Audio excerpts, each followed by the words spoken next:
Lekcia 339. Dostanem všetko, o čo požiadam. Keď som si prečítala prvú časť lekcie, tak som si hovorila, no výborne. Tak a teraz si už úplne zmetená. A tak som si ten text prvej časti prečítala pozornejšie, pomalšie. Nechala ho v sebe znieť. A potom ešte raz názov lekcie.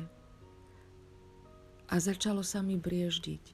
Uvedomila som si, ako často si niečo želám a potom ma nejaká myšlienka naplnená strachom alebo pochybami zastaví.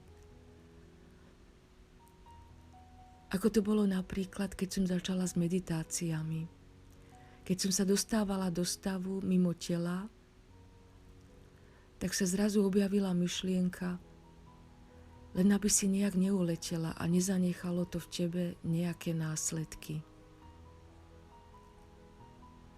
Alebo ako milujem pozorovať vodný svet a keď som začala s ponáraním, tak som sa ponárala s obavou, že čo tam uvidím a čo ma tam stretne a oberalo ma to o ten pravý zážitok, o tú radosť. Robila som tieto veci bez dôvery, bez prepojenia sa a bola v oddelenom stave.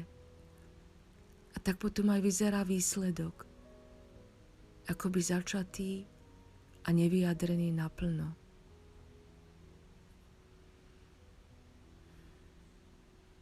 A teraz sa dostávame k druhej časti tejto lekcie.